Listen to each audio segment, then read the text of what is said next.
TV pe o na tātou mafuta ia son futa i tasi i le tātou pokalame o le mana o le atua. I le nei vanga le fiafi mātou i toi whātarofo whawhero e atu i paanga mai se mō mai masani. O so stafo nei la langi mawhai o na maua mai le nei tula fiafi tātou pokalame pe o na tātou masani ia son futa i tasi i le pe nana whaasoaina o le finangalo o le atua. Ia whawhero i atu, mai e au mga ruenga pero na whianga i nei aso malo so i whomuria, malo fo i le onsa i nei aso, ia tatonu lava ia whapenana e maua se aso malo lo manuia, whamanatu ai le Toetu manu malo o le tata wali, ia alufangia ma whamuria le atua i le nei afiafi, maota malawa, ia maso se tafo le nei laulangi, ma se foi paanga masani le tatu TV, lunga YouTube channel o lo penana mau mai ia whawhero i atu i le suafa maa walunga le suafanga le leo Yesu Keriso ia le nei pokalame o le mana o le atua atu te wole atua ei le iau maota so soni atu i au maftianga ai ma se foi se mana onga o le upu lava le atua i whailo ai e matautia le mana le e whapena o na ia ta pena ina i tātou i le si o manga le leila langi tātou ia anga le lei mai le atua whamambia foi le ri lau whalongolongo le nepo ia awheane le nganga o le while mu ia ta pena ina lo whina ngalo tātou mawai se whaaso le lei mai la whionga le atua e whai maoso le nei foi a whiafi ma le nei foi vai aso ia whamambia tele le atua le sua whamalo Yesu Keriso whawhegoi foi le sunga whaatonu sunga whaatonu o le tātou TV nei ia mai se lau whainga renga paanga ia whamangia tele le atua i le nei pō. Halleluja. Ia le ali, whatalo whātu ma maofo wholo whātu i le paia man mamanu o le tātou atunu i le sua i sunga i whawhingainga ma whantua e mai se awa na tofi le atua i le tō vine ma le tō vine le ngata po i leo le tino o Keriso ia o wō mai masani o paanga masani le tātou TV nei ia whaatai e le loto i le tua to e maua se ia manoa e whaawau i nai le tātou Paul Kalame e peo na masani ai ia songa fuata i tasi o le mana o le tua le foi a fiafi o lo tātou whamanatu i na pea e ala ni nei aso ma le nei weekend le maniu ma le Toetu manu malo mai o le tātou wali o Yesu Keriso le wa ye le autu o le nei afiafi o le Toetu na Suia mea uma amen ia le talitonunga o fesoasoani atu fe au moli e ala i upu le atua i le tae au ma le afiafi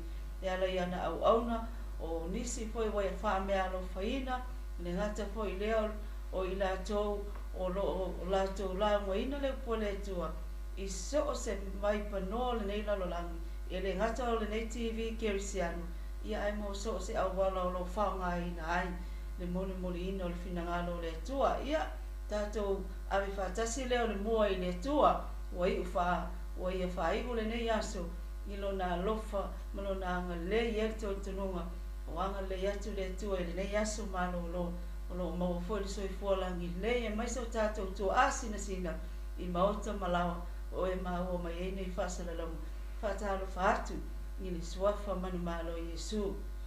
Halleluja. Talo le atua e o le mana e o fo i le ngaruenga. Mātou sauni fo i le nei afiafi mātou te tala noa whaasoa lo fina ngalo lo fa i le laulangi le si mawai atu nei ona mātou whamanatu. O wala au i lau fio le nei pō lo whangia le pō kalame a mai se le alu mamao lo fina ngalo.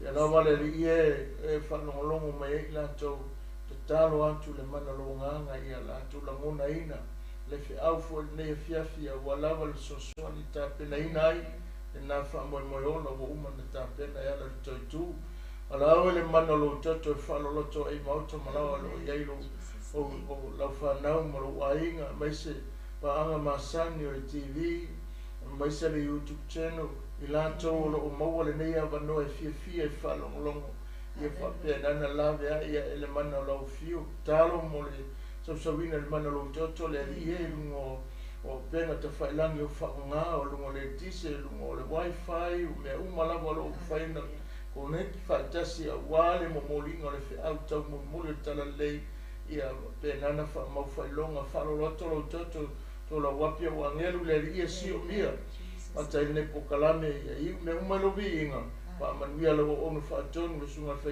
au no fa tu fa pe fo no fo yalo ia fo pa anga le lunga le TV e masa no YouTube channel mai tu talo ia le file muolo fio ia dato ina nei afiafi na to me umalava lo mato tu ia le ngai nga mana lo nga fa nga ai le vai man fa tava e fa leo ai lo fina ngalo o le nepo ia i o me umalo sua fa Yesu amen amen ia via la tu le nei afiafi e o tato ia i fo i mana mtanga tato ko kala ma tato o tu mai lunga e si sila mai ai o le Toetu na Suia ai mea uma amen o le Toetu ua i Suia ai le tele o mea Suia ai e whaiunga Suia ai o tātou langona Suia ai fo i mena i o tātou mafofau o pēra le ai le Toetu e le mawhai o na iai se tātou whako e moe pe o na iai le tau sinionga o lo iai nei vai tau o le soifona o tātou iai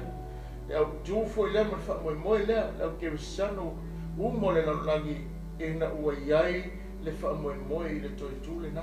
E leo tu ai tātou tau kule nei e whiawhi tātou i tata noai na ina le luka ni tātou le suma whā a oro no whai kua lua lima se o le tau suma lima la whai tau mai ia le tātou tusi ia le tātou tala noa ai na ia o a mea wa Suia a o a fo i mea na whai la fo i soula ngona ai manai le tātou tala noa i la whionga le atu e i me mana naia e ai la ngona le lei e fo i mea na tūle mai ia tu sai mai whamoe moe peo iai Ona feta lai atu leo ia ia te ila ua o tangata wa lea ma loto whaingita ona tali tonu i mea uma ua whai mai ei leo perfeta e le te tau e ona ti ngā o le kiriso i mea whapena i leo oi oi e lona mamanu ona whamatala i lea e ia te ila ua o mea o tusia ia te ia i tusi uma ua amata mai a Mose a toa ma leo perfeta uma Walato whaalata-lata atu i le ai walato o iai.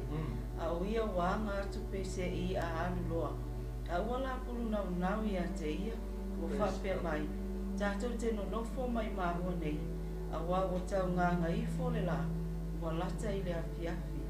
Una uru whale atu lea o ia, lātou te nonofo. O ta oto ia e tau mawha whaatasi mai la ua. O le tango ai le areto o whawhitai, o tofi, ma vatu ia te ila ua. Ona pupula i leo la ua mata. Walai loa o ia, a ua mou o ia na ia ila ua. Ona la whetau talatala i lea, e lei mu e o tā loto i tonu ia i tā ua. Ina ua whetalai o ia te i tā ua i le ala. Ina ua whamatala mai fui e ia o tusi ia te i tā ua. Wala tutu i lunga i lea lawa i tu aso, ua toi fui atu i Yerusalema. Ua mau atu foia i la ua le to sifunu ma le to tasi. Ua wha poto whaatasi mai ena ia i la tau. Ua wha mai la tau. E moni ua toi tūle li. Ua wha ai foi o ia i a Simona. O i la ua foi wala wha matala atu mea na whaia i le ala. Mona wa i lo foi o ia i la ua. Ina o tofi le areto. Amene, aleluia. Aleluia. Praise the Lord. O lo whapena o na tātou whanolongo i le whaitawino a whionga le antua. O ia lo o oto maise manatu e whautua i tātou tanoanga o le Toetu le na Suia ai langona, Suia i manatu, Suia i whaiunga, Suia i matangata. Amen. O le wanga mua te mate fia whaasoa i le whiwhi nei. O lo whapena nei tātou mta upa peo tātou talanoa ai. E sui ai le tali tonunga tangata. Suia i le to o le mea le na tupu i le Toetu le sui ai le tali tonunga tangata. O le wari e to lua, so o ia to lua i ena talanoa. Amen. Wa toi fo i oi e mau e mai ila wali nei. O la ngona i ena talanoa i langa o le la ngona sa iai. Langa waru ese le tangata sa wha mo i ai le la tatonunga sa ta oto ele la wha moenga iai. Ai langa wa oti, wa maliku. Na ho ai wha pena na au na ileri, ai peta iane. Wa yala manatu, wa whasi o tia le tangata sa wha mo i ai. Sa iai le la ngona, sa iai le la wha tuanga, na iai wha la ole la ngona ele ho te tangata le na wha mo i ai. Amen. Amen. Na alua ia ile la whaatuatuanga pe o le tala le tatu whai tau le whiawhira nei. Ina ua whapenana Toetu Iesu le ua fio mai ua whapenana toe fo'i le to alua lea. E toe fo'i e mau. Male lala ngona vai mai le ua ia. Male la ngona whaia ina. Male lala ngona to ilalo ua whapenana le aise man whamoe moe i o la manatulanga ua maliu le tangata na whaatuatua iai. Alanga fa metala Yesu nga faunga ile faipuna suma le mafumai fauta fo ua ole to alua o ila to le ia Asu ile ai. O e maule ingoa. O le la mama Yerusalema e ono nga fulu se tatio. E faisinga vava mamao o le vale Yerusalema nga i e mau. A fai mai le tala ile faipule lusuma lima faitau o kangaka va lea tangatani. Lala winga le tala ua whapena, langa fo le pi mau le loto o le to'olua le ua maliu Iesu o le se Toetu. Ai ngala ngonga le Yerusalema, i le mele nga maliu Iesu e Toetu, e le ieise ngaka kongunga i la loto. Na tasia le mele i o la manatu le ai, o la ua koe fo i e mau. E ise mele a rai fola ko ngu fo i ranga lua, ua oki le kangaka nga wha moe moe e. Ua oti le tangata sa iaila la ngona, ua oti le tangata sa tuku iaila la whaatuatuanga. Ele iei fo sela la ngona e Toetu mai langa leo na maua mai oi i le mea na ai le teminu mali. Na maua le tala e Toetu Iesu e le iei sela te tonunga li mena. Lela na mai ele ana. O le savalinga le na sau. Pa mai tala tuspa ia. Leo na usava vali whaatasi mai na tau maleali. Na la tu sava vali mai matala no maleali ma whamanatu e Iesu tusinga.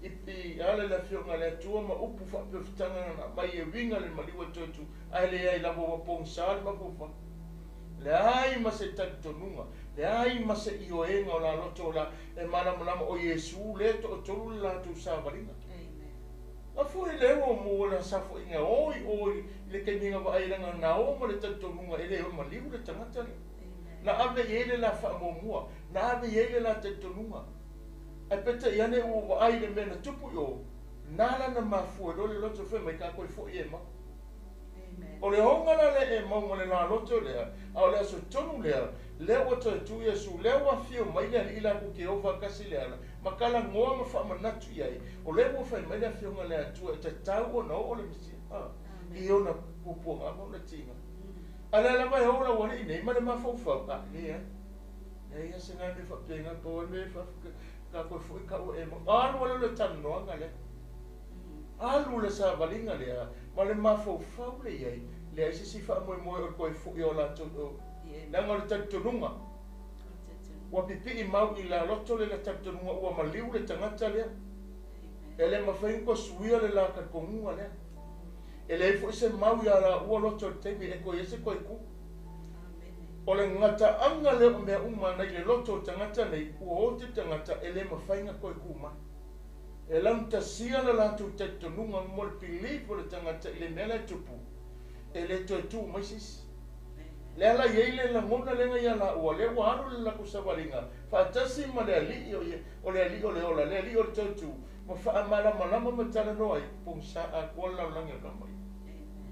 Ponsala tole manatu ma le lalangona ma le lako savalinga le ala o le la longa e se vai le ngolai e tupu le langona whanua noia i la ua so whapea e ofu whamei freire mani o longmari ai longa koe ku la whamei tale tuspaia i le matau kule whamei ngala i loa i oa i sari whamei ngala i loa lava le tala e koe kua whamei na ulea si le rima koe o ema ma toi foi ema o le la takitonunga lea, o lea na oai, ma le lea ai o se mautonu, ai o lea ua Toetu mai le tangata ni. O Toetu mai. Mo toi iai o ia i leo. Lea lau ke e o whaatasi ma tala noa, ma lātou whaasoa i le mafuanga, ma le pokalame, ma le whaamoe moe, o le whinangaro le atua le tau whaamanamnama loto tolu le. Ai lea i la. Amen. Le lango ku le mo haole e faafe. Mo ngalo la o faafe le la tomalanga. Ma fai le ila kere i loa o Iesu le. Fai aku iai. Ka ko afe ia ka ko malolo. Amen. ka ko malolo I se I fai se tali suanga e tali e umile ana ma mau sa varinga e anga le ia se ka ko munga ka pe o le ali le ko ai ono le la mona sa ia ma le mafua anga o le fa moe o le loto o le atua ma le fa moe o le tatu au tu pe ona tala noa e iai o le Toetu le na suia ai le tatonua suia I manatu suia I mea uma amen afero le wo e fa pena na fai o fa afera wali ia ma fai le talisuanga fa me o fai le talisuanga fa mai le tala tu spa ia ina o fai le talisuanga wa tanga wa ia suo wa fa pena na tofi ma vai le flawa ma fa pena o ina na ilo ai o ina mana mana mai la wali ia I le mafua anga atua o le mea na tupu o ina la ilo ai le mea o lo fa penana le ni mai o ina mau ai le so ta inga le hallelujah praise God o ina mau ai hallelujah praise the Lord fa pena ona praise God o ina o ai le langona le na mau e la ua se langona ma se manatu le e fa pena ona na ina ua tango Yesu le falao ma tofi tofi amen o inganga lai loa e koe ka unga pae me o inga wha maonia ilo ma tali tonu wai o la roto e moni lawa o le Mesia tangata e moni o le alo o le atua le na la togo o leo koe kuma ia le li o lo tatou iai le amatanga o tatou Paul Kalame I nei vaenga o le fiafi a o tatou iai I le weekend le o le whamanatuina o le maliu ma le Toetu manu malo o le tatou li whaola lela I le tatou topic e pei ona iai lunga o le tatou screen I le fiafi le nei whamai o le Toetu wana Suia mea uma whamai resurrection changes everything. Amen. O Suia I le mana o le Toetu mea uma. Ona o le aso le. Le ala I le mana te mo whamai. Wa ia Suia le talitonunga. Au tau whamatala le malanga tangata I tōlua. Na iai le langona I toi foi. Ona o le na whaalongo I le tala. A o le talitonunga. Ele lope o pe tupu le mea. Ai o le Toetu o le whaaola. O I na toi Suia I lo talitonunga le ai la e moni a. E moni lama. O Toetu Yesu. Wa le kala le I. Le whai taunga. Whai mai I le teiminga tofu pea whai punga e torusu e lua maru. Amen. O lato whanata atu le ai, o lato wo iai. A o ia wanga tu pese I a anu loa. A ua la pulu nau I ante ia, o whapea mai. Tātou te no nofo mai maa ua nei, a wawanganga I fole la, ua lata I le afiafi. Do whale atu le o ia lato te no nofo. O ta oto ia I tau mafa whatasi mai la ua. O na tango ai le a reto o whakutai. O tofi ma avatu ia te la ua. O na pupula I leo la ua mata. Ua lai lo o ia, a ua mo o ia na ia la ua. O ina wa ai mata la wali ia, ma le wha mao ninga o le tangata lenga natu o muni lawa o le ali I Toetu le. Amen. Lea o a e la ngona, ma ua wha penana tupua e le la ngona I la tua, e la ua o la ngona. Upu le wha ngā e la wali e whamai, e le mu e o la roto. E laki koe fo ia kukuri loa tangata. Langa na I lona la wali lea, fa se ia o na mou le ke riso I le aso lea. A wailoa ina wailoa la wali ina ua pupula la ua manta. Fai mai le whamatalanga, ina ua o ele la ngona e la ua whapea e moni la wali ke riso tangata lenga la kōmani. Le ala e maa fuwhi mai, e le mu e la to matoe tu lai matoe foi. A fuwa na mamau le a risa waringa ni. O le mai e mau I o Yerusalem, e le se vala talata le vale. Ia ku se lo se tau fa mala na ma po se tau fa la talatanga le tau kule. Le lo po sa mai no so I ngai mangi. Le mamau o le saumalinga le mā lea. Lea iei tutonu i o lo whaamatala me a o le taimi ina ua whapenana wa ila uri e whamei ua sui le la tatonunga le sai ai. Sui le la whaatu le tatonunga mate lea ma le la ua whaatuatuanga sai ai ua le ko iai se whaamoe moe ai sea ina ua maliu le ke wiso na wa ai ai. A o ila na sui lo lea o le tā ua lea o le toitu o le tā ua le toitu o le ringa e wa suia ai le tatonunga na nonofu matangata nei. Na suia le tatonunga tama nei ina ua lava ai malua la tilo i le matautia o le tangata lea o le atua o Iesu ke riso lea na wa ai ei le whapena le maliu e la na o mai e male loto lea ngā mai malangona ia ina ua wa ai e ese ia ku ai ngā wa ainga na wa ai ei e le wa ai mo mua ai sawaanga ma mea tinga ma mea umana o ye e le i la ngona e le i loa e la wali ne pe ese kai me nanga loa i le ua mau le loto te tonunga la wali e le koe oti amen o uma saba vali whaangoa mai le ala a wha meka le kuspa ia o le na o mei whaatasi ma le kewiso whaamala ma lama i le kewiso i le wingolo na mali ma le tūlanga pio nei si i mai e Yesu mau e whaamala ai le ai la le kai kongula a fua mau le tatonunga le e ua maliu le tangata ai ba ai oi maka ukia o le wingo le toitu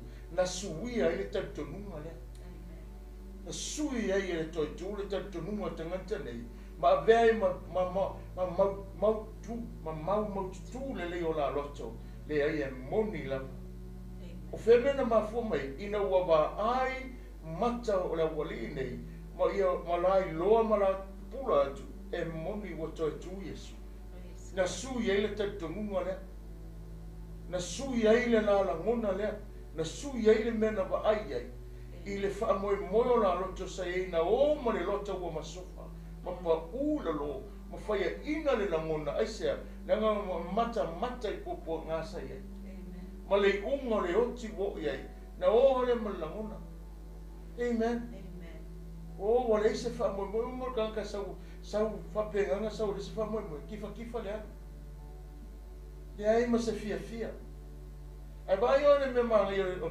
kalani o na sama vali mai i ma maule na o whaakasi a maleri ale na waku i kala ngoa na e whaamana mama e ke wiso le winga o luna maliu malo te toi tuma me moe ele ai asera mona a ole kaimi na ba ai ela ui na ua tofi la retu whai mai e moni la sui ele la ngona amen me o suia le la ngona praise the Lord suia i ngā ia manatu o sui ele la ngona sui ai ia whai unga o sui ai mea sa fuafua ma whapena na o mai ina ua o ma le mau tonu ua o ma la ngona vai ma ua o ma ave le la ngona sa tiro iai a ua le tā ofi ma ua le whapena mau le loto i le toe tua ke wiso e whapena iai le whapoimoe Lala o fiu atangata wheme wanga i loa la ua me whaalonga i le kaimi a wheme eko e kuma. E lea iese ngā menga o e loko kakari. Na o male lota ua lea ma o whaia inga. Ai whaafetai o le ai ka ua lea re toi tūle nei. Na suia ai lau tatonunga sai ai. Na suia ai u la ngona. Suia ai mesa e mafufau ai. Amen. Sau ia peke. Resurrection changes everything. Change our belief, our way of believing God. Ole au wala na tātou tali tonu i ngā ile tua. Ai ina ua toi tūl whaola. Suia ole mentality leo. No winga a tātou tala noi le tali tonunga o i o tātou mawhauwhau. Mawhauwhau le rei u se mea a ua iai. Mawhauwhau i le mai au malosi ma fau i le alofa o le atua ma le moni o le tatonunga ma le moni o le toetu o Iesu ua Iesu ia e lo kako mentality lo kako ma fau vai tatou ma fau ua le aise wha moe pe o le tala i tau le ai e tō lua lo la wha moe ua mate ona wala i lo o maliu Yesu o le ai la so la fa mo mo le ala le ana tupu ai le la mona e ma fu mai ona o le ma fa fa o le la te tonu na ye lo le la te tonu e sili lo tato e foi e am ka ko mai e le se wa ka ki mo mo e pe o le o maliu tangata ngai na ka fa mo mo e ai te lo foi e o ngamo o e ma i le fefe le nei a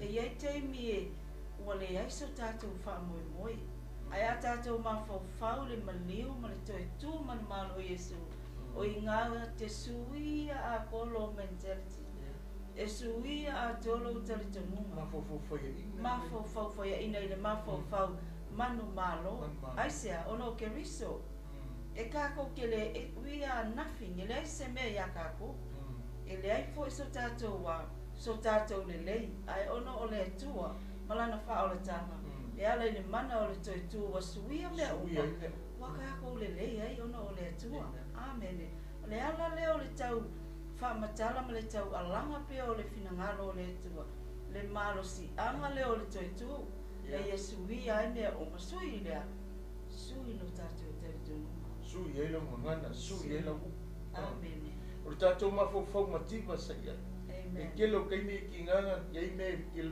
o lima e mai e i leise mea e ke nganga iai i ale mea ai ma mea e le ma lia lo roto a ke no le koe kūlea na suia ai na mawhau vai sa iai na suia le tau lau tau tinonga ia soi tenma e wakali la pa mativa alea e kala ka singa me na tupunga e ai le malimu fa mai na fa mativa ina ia fa o ina i tatou amen a le Toetu o le mana nga o le atu o lo fa pe nan au tu o le pokala ona o le Toetu o le tatou ali na sui ka manginga o marika kongu ala kai amen ke lo fo e la mai nei po mai nei fo ia fiafi e tele ni tantonunga sa o lo la mo sa o lo tangata eu ma foi le solo o fa pe nan e fito so ina pe ai a vele Toetu ke riso toi fa manatu pe ia toi fa manatu pe lo tatou siso manga o le Toetu le na suia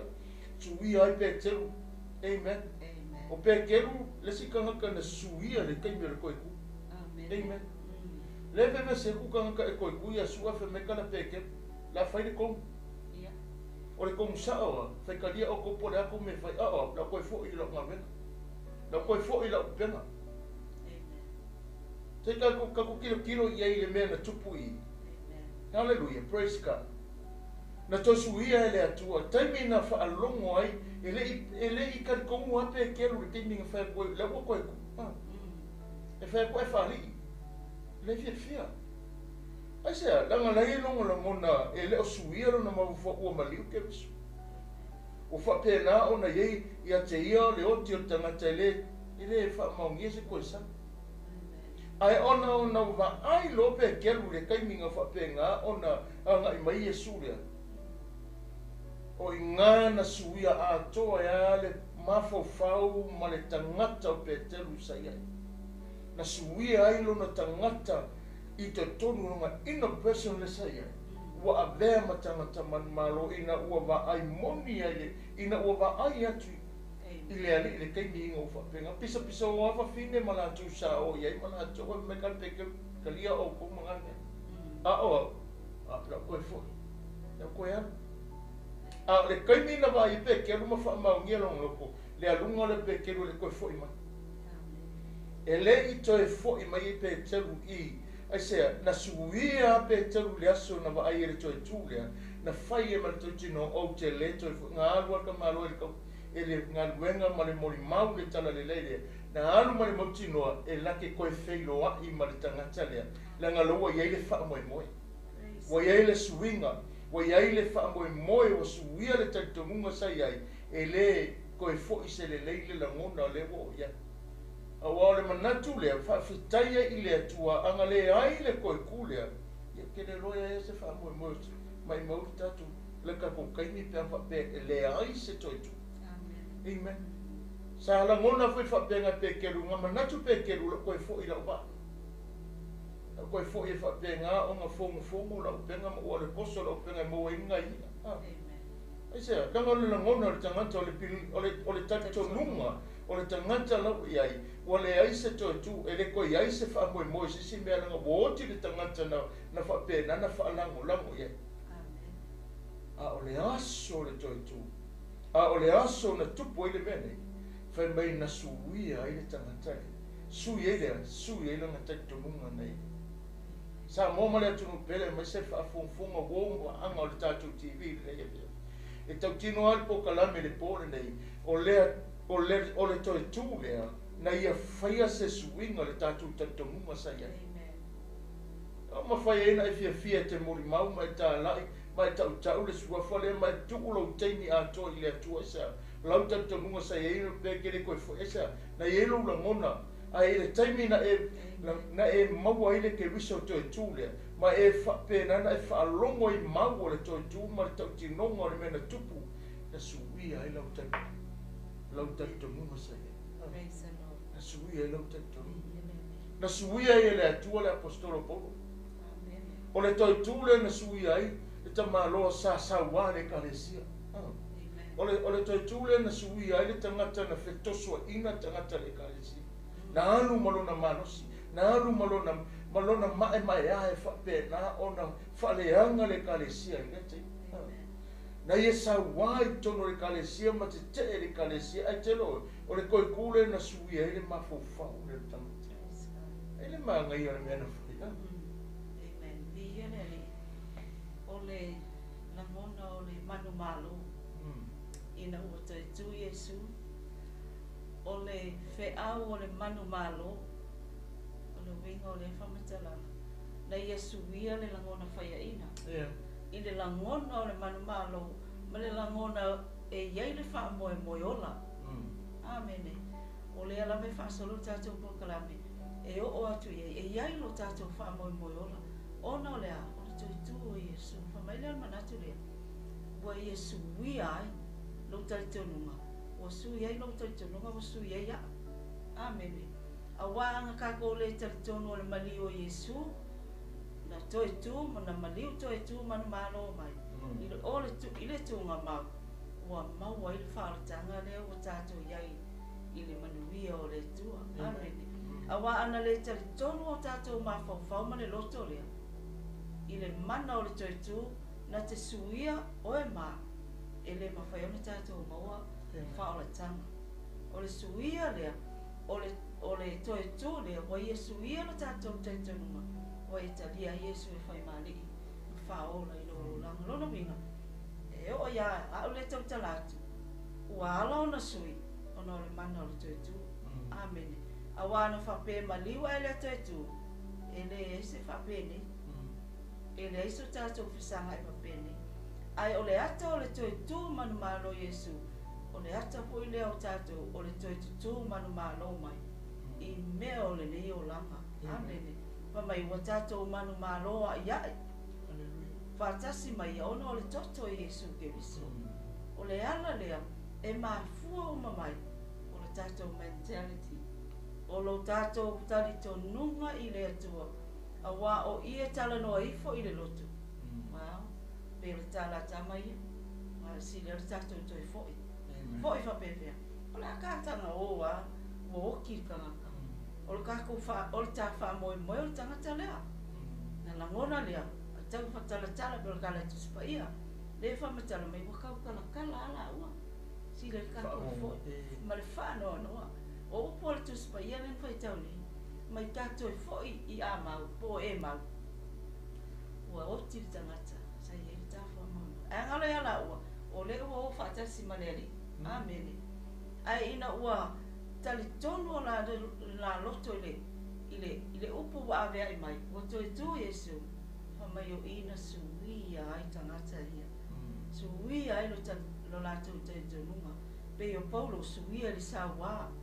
I le alofa i tangata. Mai e whaia le ngā luenga a le tua e peo na waka awa i le tua i ate i le ala i tamseko.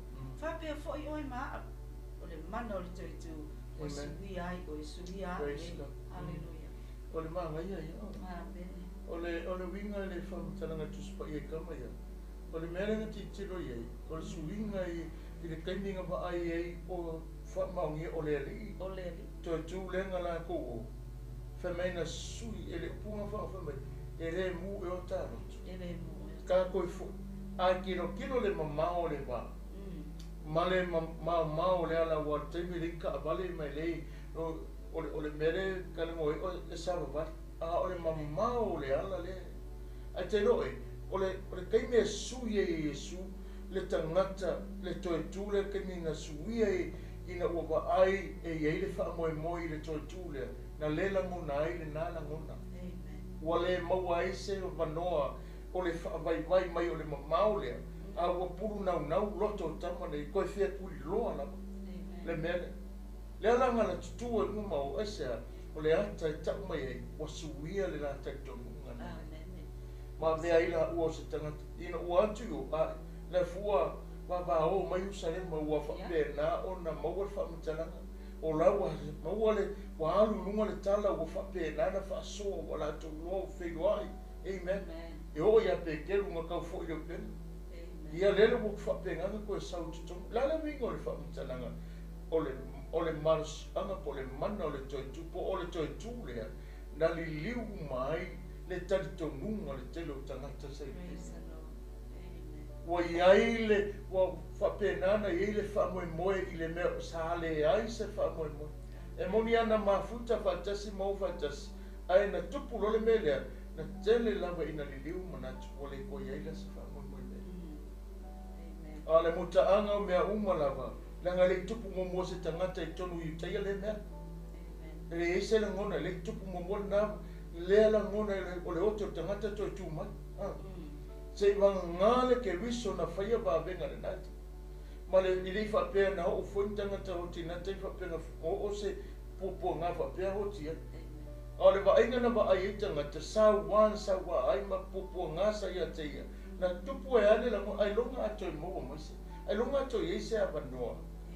Ile ba inga sa ba ai ai matua ma ofa le loto tangata ma lo le matautia o le Toetu lea. Na laio na whai mo fie na talia ato e tangata. Le li liwo la to loto mo whape ato e monia. Wa iai le wha moe moe. Enga o mai, whai o mea sa tiro wa kala kuspa ia la poto na tu sia whai mai. Whai mai wa ainga sa wa ai ei. O ailona i ona fōringa whai mai ua le tu tusa le teime o poponga. O le kaimi le tara noe. E nganga Suia. Sa moe le nea fiafi ma tatu pōkanami. Ia e mana tua o le Toetu le na Suia ai lo tatu te tonga. Wa umai le whaapau sa iei. Wa umai le pōngsa o Samoa. Tūlanga o whapena sa iei. Wa Suia ina ua Toetu ke viso manu mai. Ta tonu fue ma tamata mai le nea fiafi mo e mai. Mo me fue tatu pukalami. Ro e lala mai a mene lo loto. O le Toetu le na Suia ai. Na ia whaia se suinga i lo soifu mo lo ola fo. E o mafua e na e fia me whapea tu vi ia oe lo matu tama. Ona ole nei vaenga tā ua maua ai so tātou wa wanoa wa tātou mauti noa le whamoe moni. Amen. Ole mea mangianga sui e te tonunga tangata. Ole mea nunga lua whimai o le Toetu na ia sui e o tātou wolanga. Sui e o tātou wolanga. Sui ko o le Toetu nga Suia uma ia tātou wolanga le anga sai ai. Na Suia ia whainga se, na ia whaia le lenga, na ia whaia le suinga tele o tātou wolanga. Na ngā Toetu mai e sua lau a makanga se lau, le au so le tu mau pereka kongua le spirit of grief, le whaanoa noa le na, ma le loto whaabau, ma le loto wa malepe esea, le ale ike o le keimina Toetu wa Iesu, lasi le mea na tupu Toetu, na Suia ai o langa la wa ine. I le loto vai i le loto malosi ma le whaatua tuanga. Ma lo lato te tonunga i le atua na Suia ai ono le Toetu o le mana le nasa whapena o na whawhaingo fia ai o na Suia ai tangata. Mai se alona o so o e nena wa ai tino i le taimina na whasataru ai no tātou wali. Na iei leo le langona ne pe o tala tuspe o whanoa noa. Ua matua grief ao la tau roto. Ona ua misia le tangata nea. O sa lātou whewa i teimi māsa oma. Amen. Sa lātou mafuta. Ai na ua o le pasau te loino Yesu. Ua matua whanua noa le so. Ai o le Toetu. Na sui ai le langona lea. Mai le whanua noa i le oli oli. Mai le whaavau vau le wha moi ola lea. Wa o lātou mauti no o i le aina. O lea wa Toetu manu malo mai lo tātou o lei. O lona winga. Wa iai le malo sianga, le wha moi ola. Wa iai fo le malosi, e ala i le manu malo o le li wha ola li tunga mau. Le malo sianga lea, e whea ngai e manu i tau o le olanga, ai mese o le tala inga o le finangalo o le atua. E pēra mo tātou ni mai tau le nei. Ina ua suia tātou, wa mai, wa suia ai o tātou o olanga. Amene. Iai masesi au tātou na sau le lei wha o tanga. Tulou.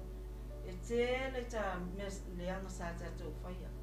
Ai o le mana o le Toetu, na suia a tōro tātou rola. I mea le lei. I mea le lei, te ia o la mai lei uma. Na ia suia mea uma ia. Ai sea, i mana o le Toetu leo ke riso. A mata mai le suia o lo mawhawhawa o le taitonunga i. Amen. E te tali tonu e peo le upa le tuspaia. E te tali tonu e tau tino i lo mutu. Amen.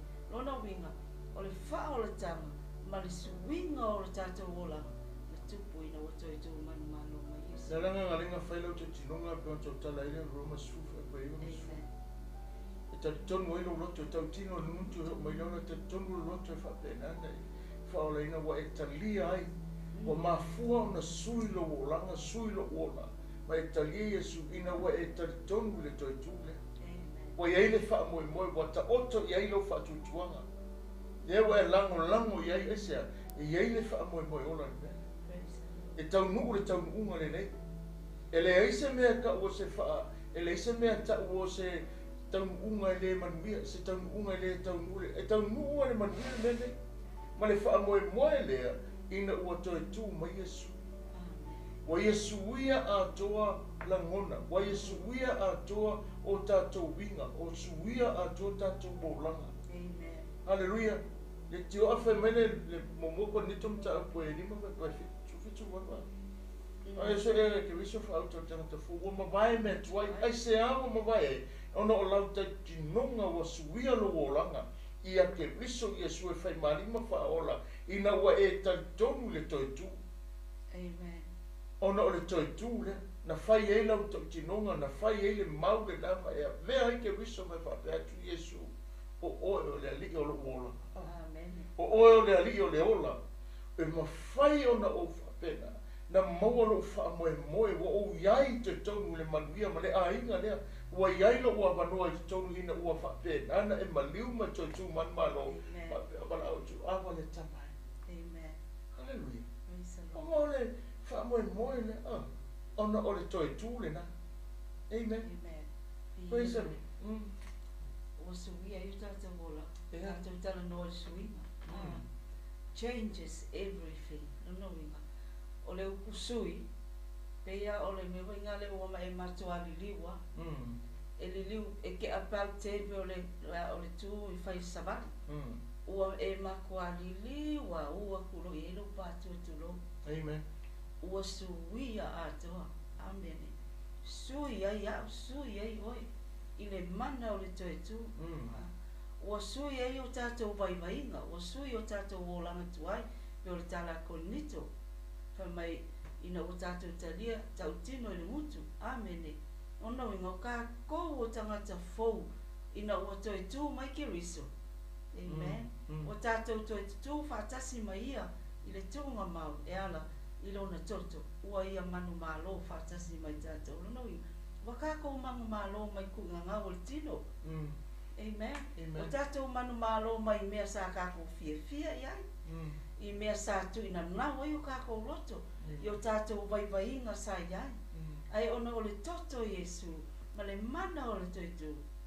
Lea ua suia i o tātou ola. Amen. E le mawhai e so ka mama sa utinao nga sui kako. E le mawhai e upo makala tātou mātua. E monia sa whai alenga ruenga tausi aka ko mātua o le whautua a wao I tātou mai ane lai te iau ana tātou mātua. Ai ina ua tupu le mea lai kāle varia o I ma le mana lea na Yesu ia atua. Amen. Wa e se la le na atmosphere le o i tātou ua kako whamai ua tātou tū whātasi whākasi ma ke riso. Amen. Longa winga pe o le whainga o le tātou tau tinonga te mina e talia Yesu e whai malim whaola. Amen. O lau tau tinonga lea, le fok te male tuala o tau tinonga. Na tātou tau tino ai, e le toi ola la, au ke riso, ua ola ia te a.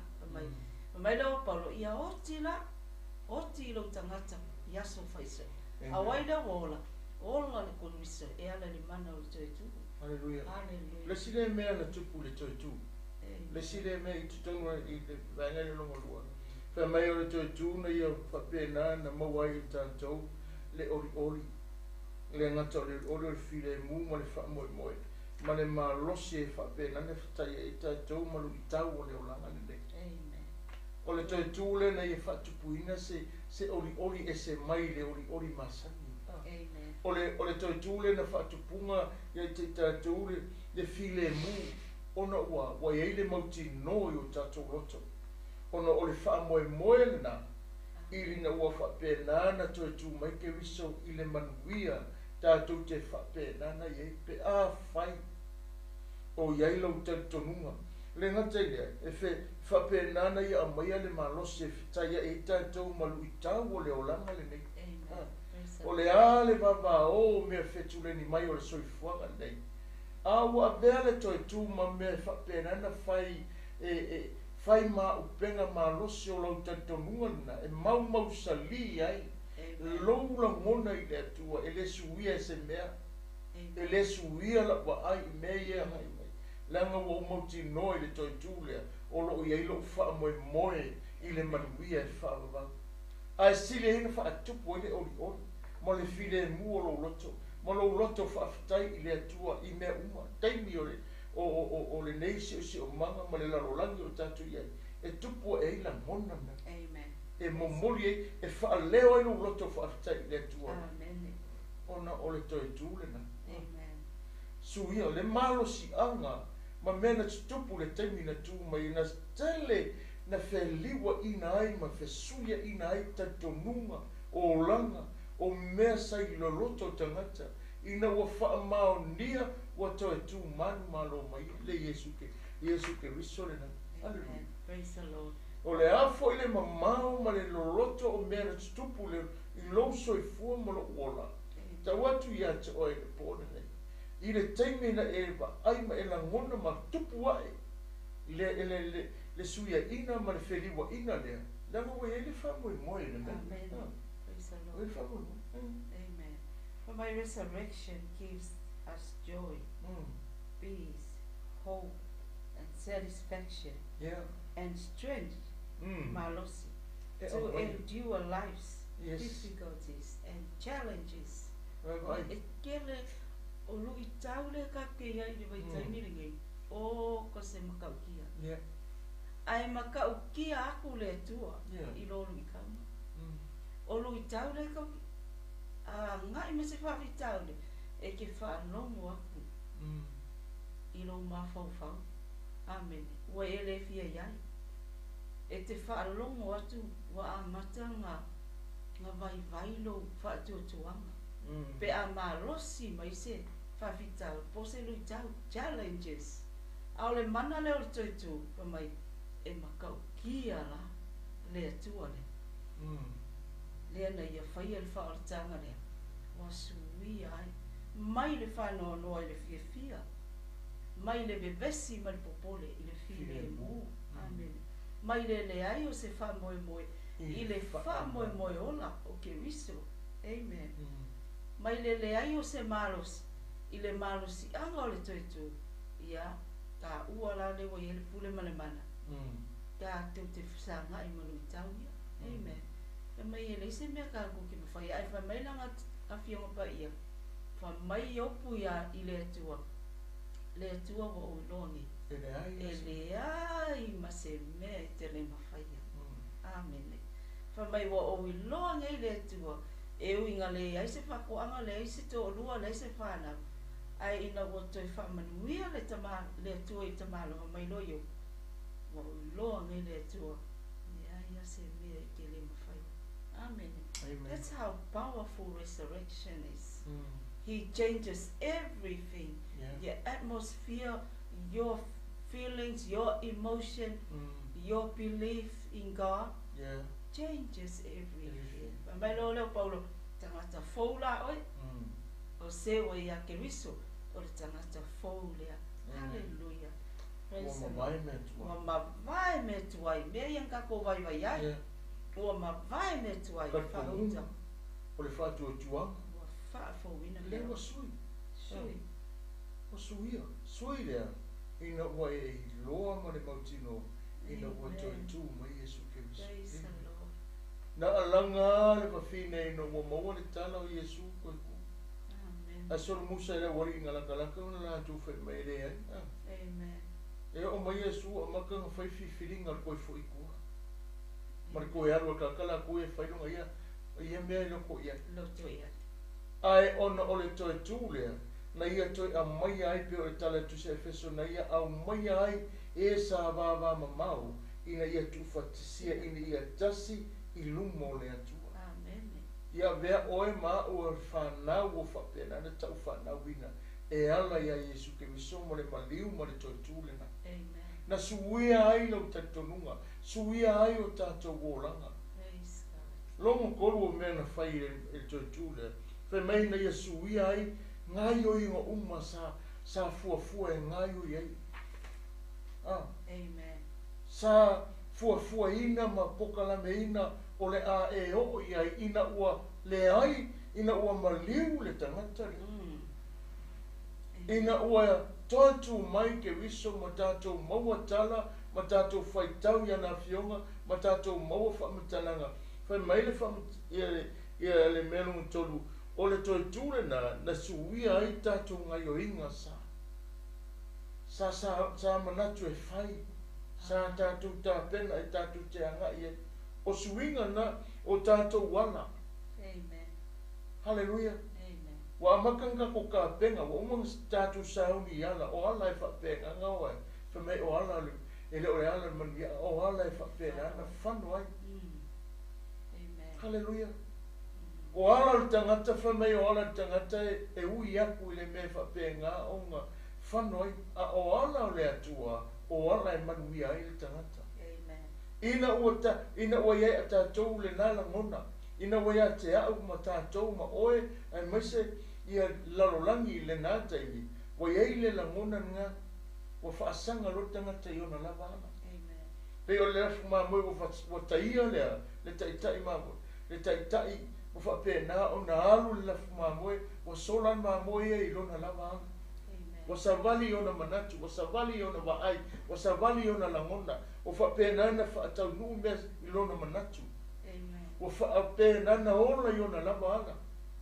Ai ole maliu lea, ma le Toetu le na suia ai. Na suia ai. Hallelujah. Hallelujah. Praise God. Na suia ai le vaai a Petelu. Na suia ai tangata uma sa lātou maua whamatalanga ma lātou te vaai i le Toetu manu malo mai o ke riso le. Amen. Na matua ai le ti ofe mai tala tuspa ia. I le tusa ngā venga whamai ina ua ia poto lātou whamai ola a. Whamai o se matua ma tau tia le mea le tupu le naisana. Le awhiawhio ina ua lātou whaataritari i ngā le whio ele mana le nganga. Mai na matua lulu ina le nana. Amen. Aise, wasuia i la ngona, wasuia i a whai unga, wasuia te tununga. Ngai o inga unga sa fofue whainanga. Sa la o le nātei. A e ona ngai koe kūlea. A nga koe sui e peke. Amen. Na toe sui e a ule tano. Amen. Hallelujah. Tu ia e tātou. O kako wala n tātou manatu e manuia, ma kako whaia na mea uma, ma kako ngai oia i nāla. O ala le maarea, o ala e whanoi, ai ona o le tātou tatonunga mo le tātou ioina. I le Toetu lea na Toetu mai ua maua le awanoa o le wha moe Amen. mautinone na. Sui e maka koa. Amen. Ia lele. Ua tato ia ile manatu le o sui o kakoa. O kako tanga e whai o mamai resurrection changes our actions. A ele upu foi ngale mamai action speaks louder than words. Ngo wingo o kako ngai o inga. Ele o tele aku la kako o maamio. Ngai lo kako. Ngo winga o a kako me whai o lau ngai o inga, o lau maamio. A whai o na iai lea taimi e se ale lalo langi na iai. Amen. Le a mio ia sau lalo le lisi mami. O me sa e fia iai. Next actions. O au mea na whai. O e hungai o inga nga whai. O tangata na e mafuta iai. Your relationship with other people. O tangata na e whai wō iai. Amen. Whamai e o i lau tautara. Sui. O le se koe kaukara whaia inga. Amen. O le ingi upu te se lau tala atu lo. Amen. O le toi whaalongo lo whanau. Awa o i. O le whale a o mua ngai whaalongo iai. Le suinga lea. O i rolo si o manga o le ai. Pa me o le toi whaalongo ta maiti. I lau tautala. Sa iai tautala vai. Tautala whaia ina. Ai ua whaalongo le upu whai mai lo tala le fionga le atua mai. Ia awane pau mai se upu le anga i o tō mutu. Ao le upu e atia e ai. E whaalongo la lo whana hui. Hoi sui a. E ke le moli mau atu. E ke le tau moli mau atu. E tu waina e moli mau atu. I le whaoletanga. Ao le mana le Toetu lea. Wa sui ai oi. Wa sui ai lau tautala. Wa sui lau savali. Wa sui au me whai. Amen. E tilo le mai. Le ai na e mo i ala le ke riso le. Ai mafua sea. O no lo te nunga i le mana o le Toetu lea. Ma le toto i Yesu Kirisi. Suia Atua. Mai lo le liliu lo le iai. Ulo i elo te papa kua mai. Le ai na oa ua sui. Amen. O te tuai. O ti a. O ki fofonga tuai lea. A le fōringa o ia Kirisi. O tangata fōa. E le koe alu la o mafuta ma walk wai. The relationship le sa iai o. Aua o wha mautu lo la. The relationship le a. Ma le Kiriso ma le mano. Lele fai mai e o le suinga lea e ala mai le Toetu. Changes our actions. Sui e ia kakonga i oinga. Sui kakonga i oinga. Sui lau tautala. Sui tautala. Sui tangata te mafuta ai. Sui me ke fia ia. Sui me ke fia ai. Sui lau mafofau le me whapenga mafofau whaia inga i le mafofau manguia. Te mafofau i me manguia ai le ainga ma i ai whanau. Wa sui lau mafofau ngā o le pia ma le markawhao, ma mea uma whawhiawhia le laulangi sa whiawhia. Wa sui. Wa sui me whea. Na suia ina ua Toetu mai tangata i le manu malo le ke riso lea. Wa na whai ai i le wawenga mana i e whatau nu ai se me le lei, ma i e whatau nu i a te tātou le wha moe moe siri o le tamalea ina i e iai tātou i lona manuia. Wa na suia mea uma. Wana suia lau tautala, wana suia lau waai, wana suia lau whaalongo, wana suia lau mafutanga masani, wana suia me sa e fia iai.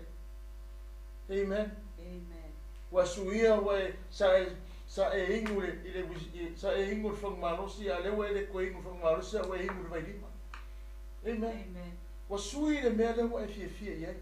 Sa e ingu al papu wa le koe ingu papu lewa e ingu al whali. O ele na ngona rea. La le winga whamantananga. O le Toetu lea. Na ia suia a toa mea uma sa tupu. Sa fia iai. Sa ngā yo iai. O lau ngā yo inga masani. E inosia o e tangata. Inosia tanto. Kako aku le mea esea. La ngole kako ngā yo inga lea sa le fia iai la la. A o le kaimina ma liu ma Toetu. Wa suia ai. O le kiofa mekana la apostolo. O se o ia ke riso tangata fōi. Whauta ua mawai mea tuai. I leo toi tangata tuai oi, na mafua mai i le aso le Toetu i e suia ai lea, ngai o inga le tangata tuai le na.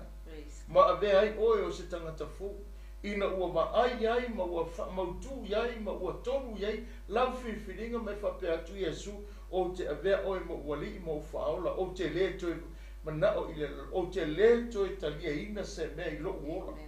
o mana o e whaongaina lo o asa, o mana o whai le suinga o lo o langa. Na ia suia le ngai o inga nasa. E wa ringa mana ia ma matanga o fia mea uma. O le ale ko inga whainga ma ngai o inga o mai. A lai tu mauro fia fia. E le se mea sili na tahua na. Langa oli man wha moe moe ina me o whaia i le atua e le se singa ke vesea. Langa o le mea lofo fua. Mai ale le maliu ma Toetu lea. E le ma whaia le rolangi lea. O lo whaasanga mai. O ngala ko ka fia lo ka ko fia fia le ngamar ka ko le suinga na. E whapēranga whawhia langa ngā luenga lo ki Apollo le whai. E saua toi langa mai mea tuai. Ka siala ka le whai e ke re koe Mose mea tuai e esa kakari ki karango mai. O oti le tangata tuai ngā onga le koe kū o lo wali i le. Lea wa o roa wa o mauti no a oi e pepelo o mea ngai. Wa o wha mauti no anga le e le koe kū lea. O ke roa o ke whangoa i mea e mga oa. E pinga whai koe. E le ki o anau nau Yesu e whai a pekeru. Pekeru se me koe manga o sa kange ruru oi. Pei o le seitu. Koe manga o sa kange ruru oi. O ke au ngangi ina ne ma vaelo whatua tua. E ngore ngamua ka inga le ki Apollo sau ave ese mene lewa ku ele atua. E ala whanga ngalinga whanga ngau le loto o Yesu ia pekeru. Se ia mautu le lei mai longa loto i le mea le oi. Nanga lela nga e ku Yesu yung popo ngā marong mali. Ale na mo ta inga nga fa mekala Yesu ya pekel ke loi. Ko inga manga o sa kange kango lulu oi pero sento. Na le winga manga lulu ese le winga nga sa kange le fero ke ni. Manga lulu ese mele le tonia tatou na fa le atua. Ai ku ya lo ka o ka mala kisi tonia tatou. Ai wona ngolo ya te oi ma le pole nei. Dai wo umana ese le atua tatou so tuna fono. Ma tatou wang sanga. Wo fa mama ina tatou le aso lo mali.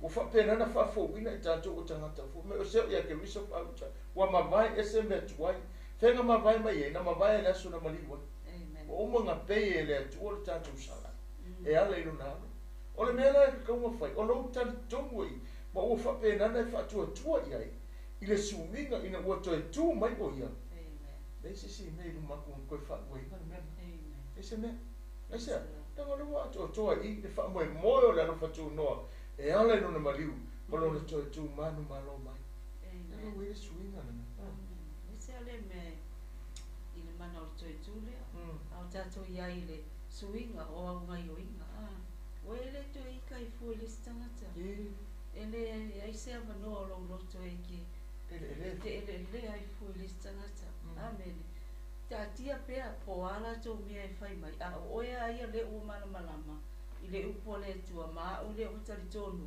i le mana o le Toetu let them go sa o ano o no to malele anga awone tu o fole la pisi le amen langa ya lana fai na mole ma watu fa ma rosi foi mo o ma i le fiafele nei ina ia tatou mau pe ma no si anga le langa yelo ka ko fa mo le tatou te sa uni ai fa mo o le o kerisiano i le manuia e whawawau.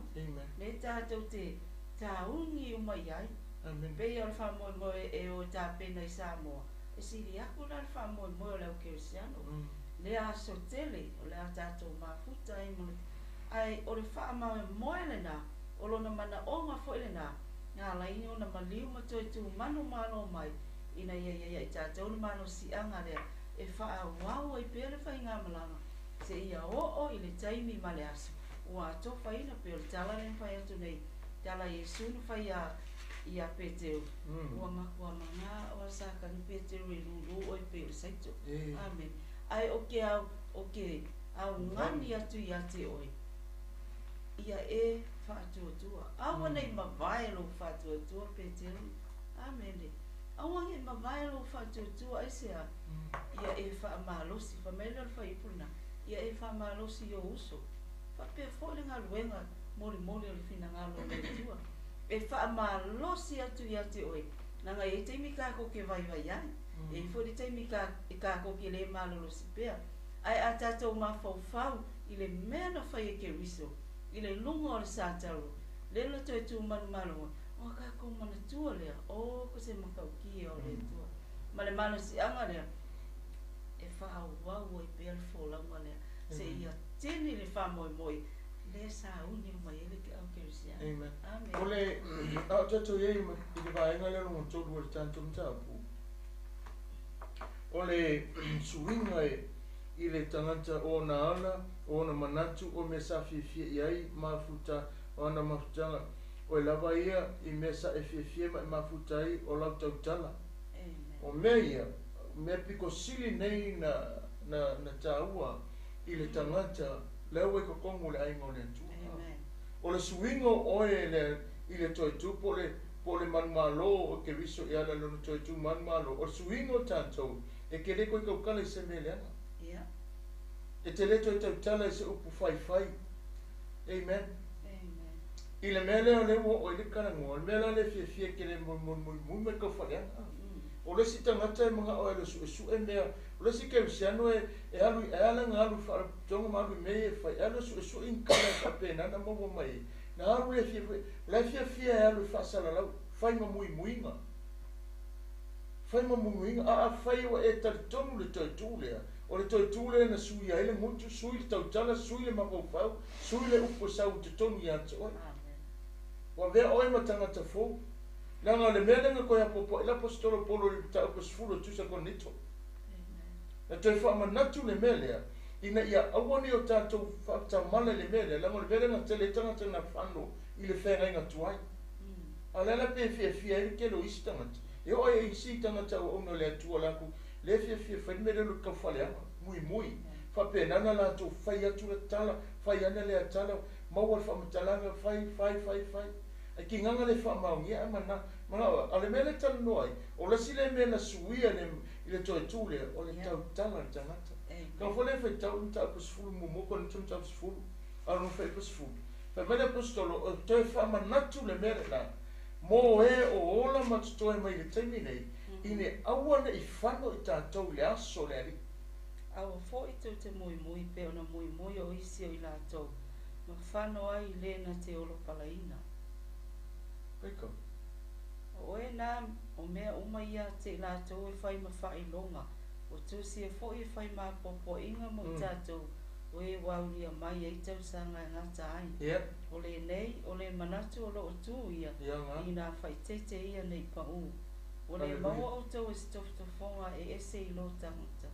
Awa wha maoni le atu. O le winga lea o le au mo le toi whamanatu lea o le Toetu o le alio Jesu Keriso. Tātou uma a whai o oio tangata fōu, a whai o a o tangata fōu, a whai o whafōwina tātou.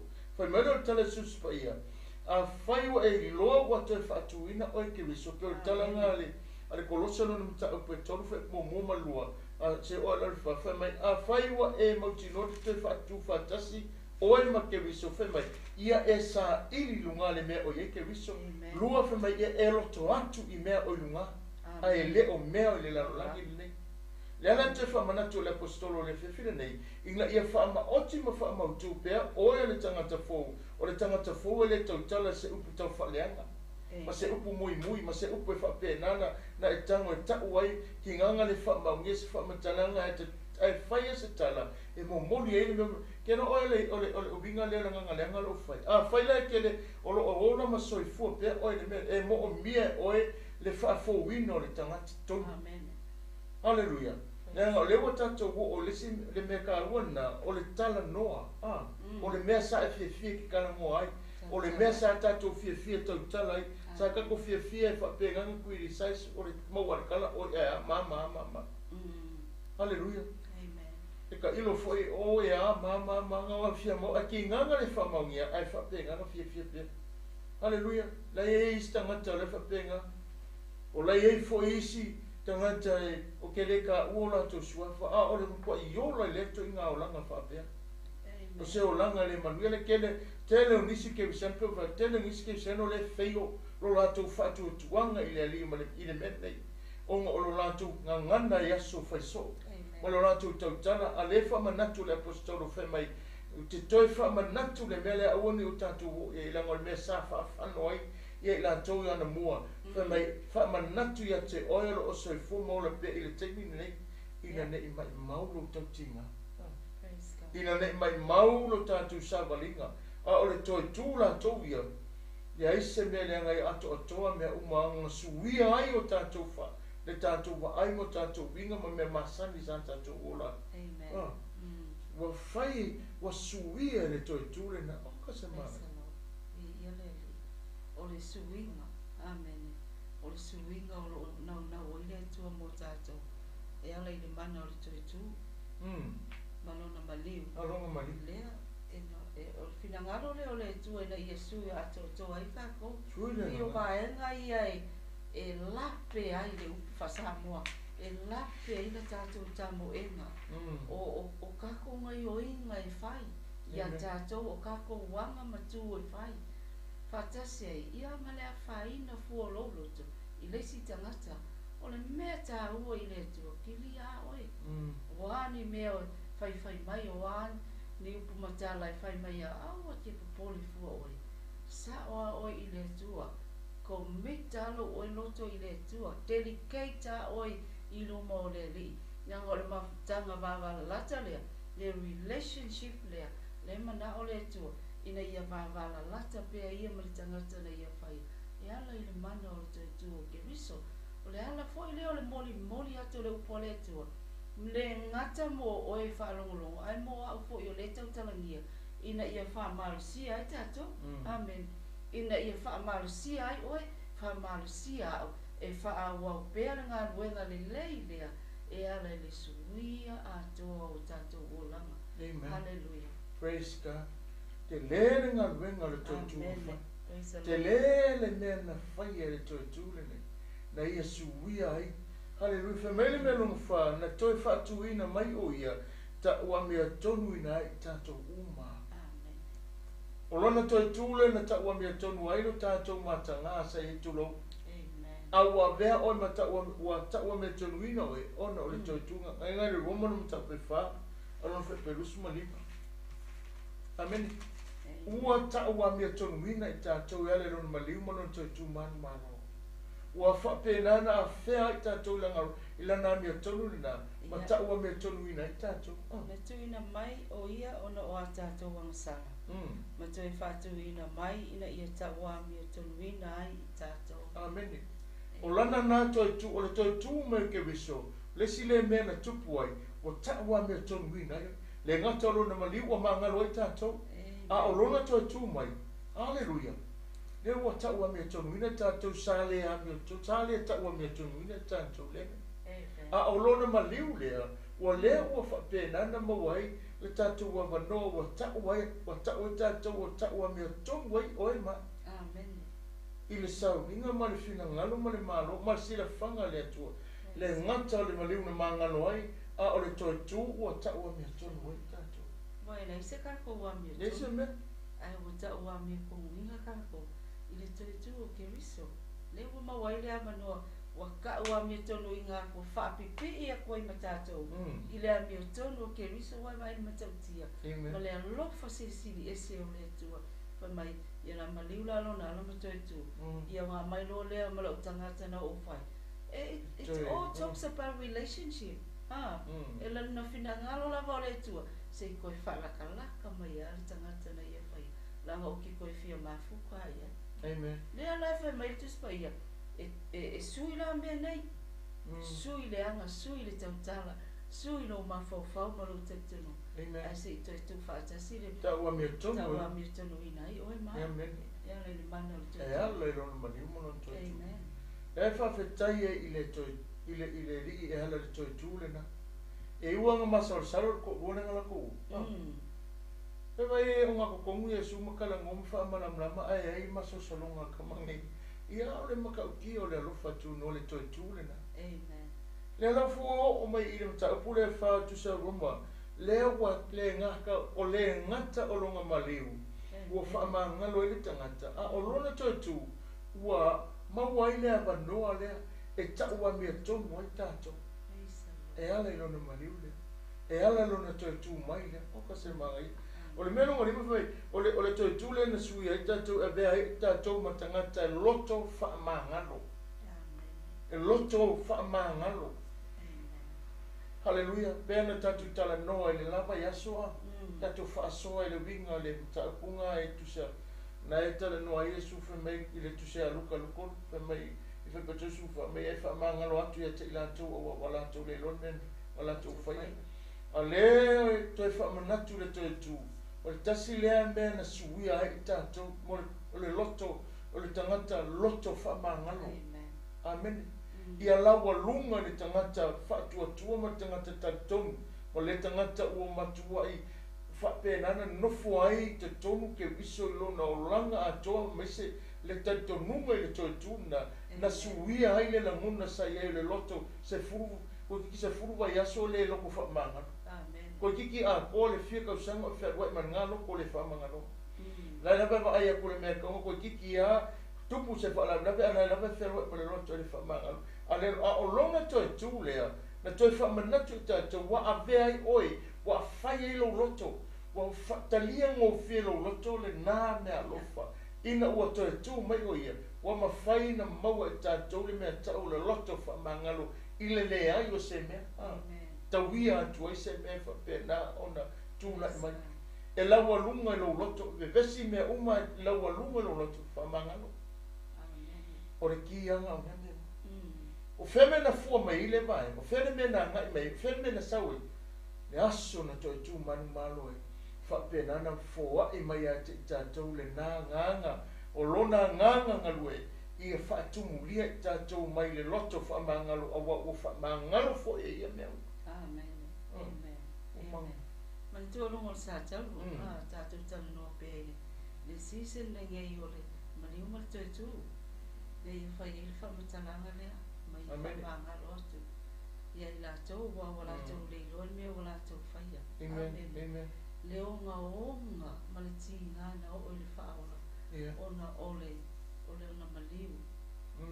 Ai fa mai lana upu ia fa ma ngalo atu. E te tau po ia ka ko o muli muli o so o Yesu. Ona tātou fa ma ngalo atu. Amen. O le suinga lea. Ina ua maliu ma Toetu wa mai fa ma ngalo mea uma. Ia vea o se tangata. E iai le meta o le lotu fa ma ngalo. Wa me te tele le vao matua mawhanau le si o manga o le ainga si o manga o le kalesia fai fe au ma le kalesia o le ki ala lea amen pa mai e tau wha ngalo atu a wha whiwhia na whātusa o kākou ma Yesu na matua le fia vai no le tamai le mea watu lai mai amen i le teimi na tau ai no na ai mai o lana upu na malele nungo sa tau ia wha maa ngalo atu ia i lātou wawa lātou leilo me o lātou whailona winga ko ola i ai oi maa o a mea whita iai e wha longa aku i lo loto toi a oso mai whawhi toi punga i te tonu tulo ma lo ma whauwha mai le upo le tusipa ia wha maa ngalo atu o le lesi lea mafua anga o le Toetu ia ave i tātou o le tangata e maua le loto whamangalo.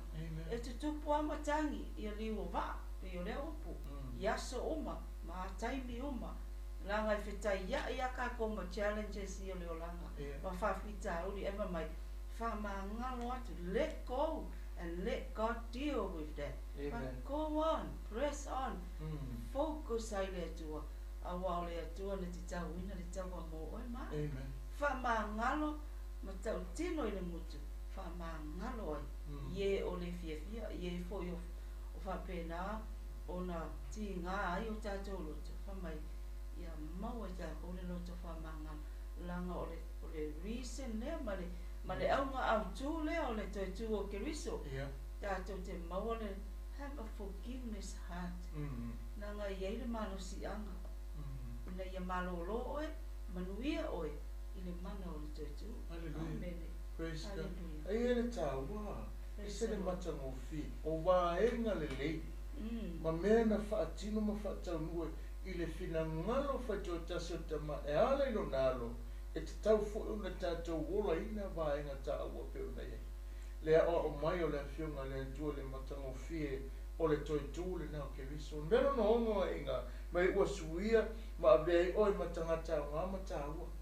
ile momor ko nito no ta upo suli mo fe ko lima pa wa vea oe matangata onga matangata wa fata wa ina haleluya pe se ina o na ye ta tose tangata ni la mona fa penga ma vea fo ta to tangata le ele ta wo ma le ba ai wa fa fetai le maliule le maliule fe me wo me le kio fe me kala apostolo Paulo ma no mi fo le ola e o atua ile ola ile o ti se ve ka malimo ba o le nei o uso pele ia o Toetu mau ma le whaanga e tia ia lualu lo tau wha malosi ngā ruenga le ali ma le lea o noa ina o tau iloa e le se mea wha lea o ngā lo tau ti ngā i le ali amen wa vea oe wa vea o matangata o ngā amen wha malosia mai le apostolo toi unga ia ma toi wha malosia i tātou i le ngā ruenga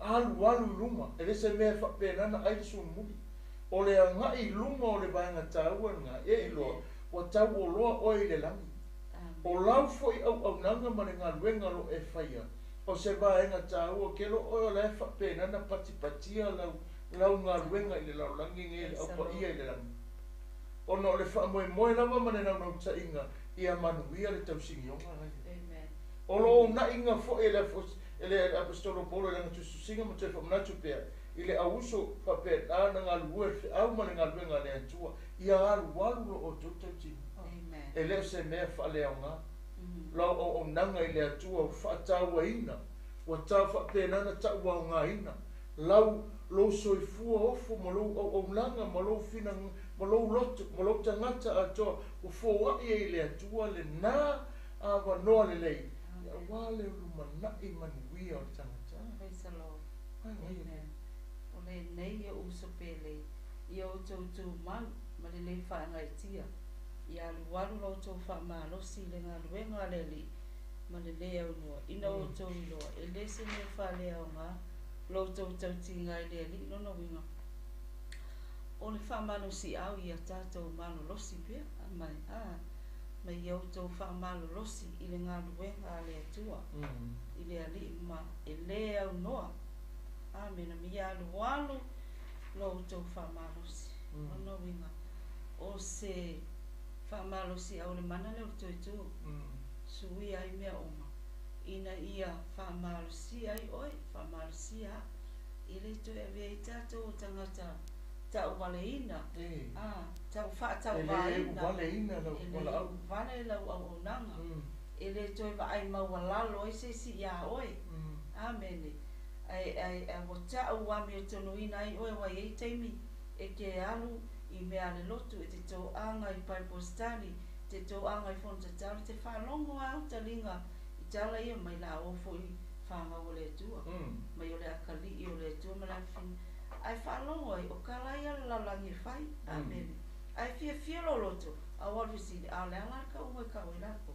whanga wai amen ai o loka lota ia a fianga that's how acknowledge ai ka ko la langi a wale tu va ai mai ele o ko va ai ma wala lo ai ele to ye se luma ai se a o suia ai le mentality le o suia ai le na ngona le ele o skanga ka vai tanga o le kanga ka malosi o le kanga ka whaawina amen o le tangata toa o le tangata ese le wha malosi mai alu I luma lona nau I le ali I le mana le o le Toetu o Yesu wia ai mea uma amen hallelujah o le whaata waina nana te ro oe o le ai mata ma tātou tuli pea le au tū ma le wha moe pe o na iei le nei a fiafina e wawa ai le iei e ese le whaata waina ma le te leo le whaalinga o le alofa o le Atua I le lalolani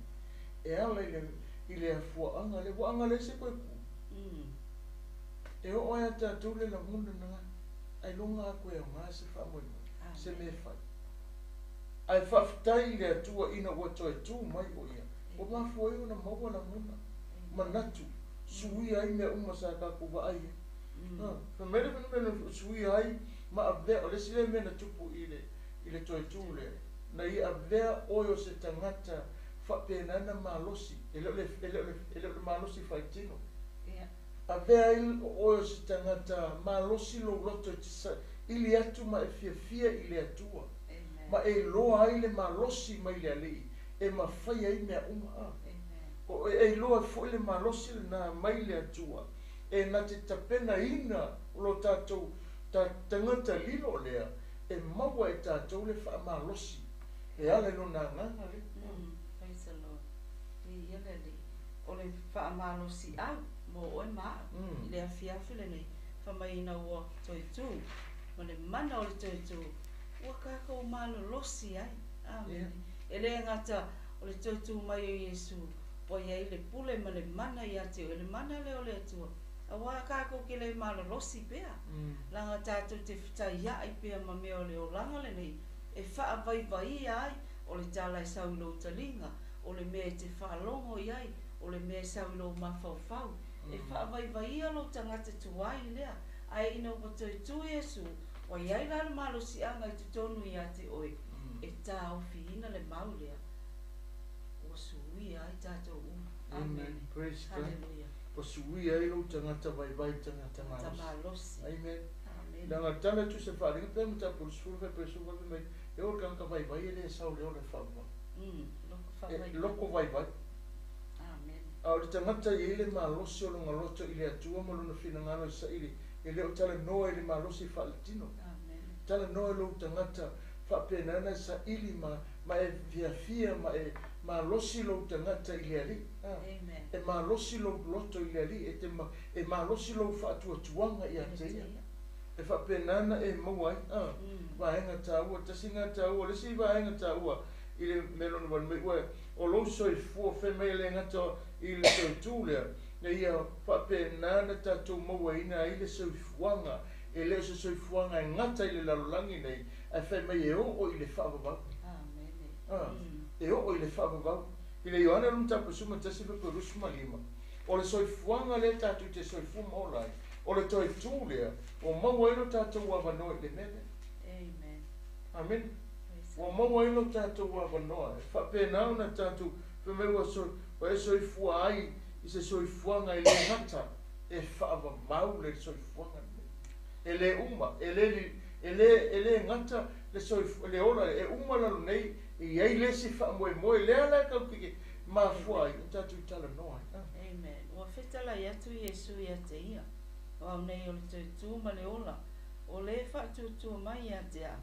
E ui lava ina oti, a e ola lava ia. Tangata o la uma o e whaatutua mai i atea. E le oti lava e o i whaavavau. E le uki. E le aise nga taanga. Amen. E le aise mu taanga o lo soifuanga lea, i le soifua o no ua Toetu ke viso lisi le me manaia. E iua ina oti, a e ola pia. E le kaimi e pe na ona uma whaamatia pe uma ile ola le tatu te ile tino nei. A e whaama o pero tatu ola ile langi. Ile manuia o le atua e whaavavau. Amen. E ala ia Iesu ke viso lona Toetu lea. Leo umawhai, waile meni ile mwhaisa kakoi. Amen. Ele mwaisa kakua wano. Amen. Ai whaftai ile atua ono o Iesu ke viso. Leo umawai kakua wangoa le whaamoe na. Le whaamoe leo lo whapena na tātou, na nau e o tātou loto, ma tātou sa ili a tiri pēr, ma tātou whaanau nau ina ia o le nā whaamoe moe. Amen. Inga ia awangi o kako whaawai vai le mena. Leo o whapena, mai a whai taunga. E leo o kala ngoi Iesu. O nei o le Toetu, o le whaatutua mai i atea, e ui lava ina oti, a e ola lava ia. Amen. O tangata o la uma o i whaatutua mai i atea. Amen. E le oti lava e o i whaavavau. Whaatuatua i atea. Tautala i le. Tautala i lo manuia ngai whaavavau. O whena mafua mai le mena, na mafua mai le Toetu. Wa ia le whaamoe moe ola o tātou whaatuatuanga ina ua tātou talia Iesu e whai marima whaola. Tātou te sau whangaa i le manuia e whaavavau. I lau tanunga mano whaatuatuanga i le Toetu mai leo ke wiso. Ua mau aino tātou wa wanoa. Sa le iai tātou le wahanga, sa tātou le anga waa ai. Ai o ngau le koe kūlea, wa i le whaamoe moe le mena. Le lau kako kiru ni, ka se maa ngai. O le tua ole, ma le uma le Toetu, e whapea fwoi le ato o tātou. E le teimi tātou te mali liwai. E fwoi le teimi la tātou toi tū whātasi e makiriso. Amene. O le ata o tātou fwoi ia tu oi kako. O le mana leo le Toetu. Awanga anga le eri Toetu. Kako ke momoia ia. E umai ari tunga mau. Ai o i, o lea wai e le wha moe ola. I le taimi ma le aso wa tofa e le atua. La kako ko tu whaatasi ma kiriso. E ala i le sitianga. E ala le manuia e wha wawau. Amene. O le atato iai whaatasi mai ia. Ona na mafua mai. Ina ua maniuma Toetu manu malo mai o ia. Hallelujah. Ai le ke leo le Ke le tāua. Te lele tāua. Te lele o ngā. O le abanoa sa mawhauwhau tātou te le mau. Ai ona ua Toetu mai o ia. Ma vea ai i tātou i le nei larolangi mo tātou iai. I lātou e leo tangata umana. Amene. Na o lātou e whatuatua. Ma tali tongu ia te ia ni mene. Amen. Nela ia e loa le pōle nei. Ma whaamauti noa lau whiwhiringa. Ma ia e tāu whi mau le mene. O le au ngā le Toetu. Whaia e suinga ma ta pena ina i tātou. E ala i lona maniu. Tātou te sauwha ngā ina manu e whaava. E uaranga ku whio ki re kingongi. Ato ke ola pere. Hallelujah e whaaro. Ina wa e talia Yesu e whai marimu whaola. Mo lau tato nunga. I lea li i lea na maniu ma Toetu manu malo. E lea whea ka kou leo ki whaaro. Amen. E lea whea i tātou i whengetā. Nā lea ngai mai. Whai mai e lea whaatusaria. E le aise me le lalangi nei whaatusa e le aso le li. Ai amu ia mona. E whape nā ona o mai le aso. Le leo e sau whae le manuia o le atu. Hallelujah. Ona o le Toetu o le tātou. E ia le whasili e pōne le tātou tau. Amen. Ai se o le Toetu o ke wiso le mai le whasili nga. Ai se o Suia ai le Toetu, o le Toetu mai o ke riso, mea umane.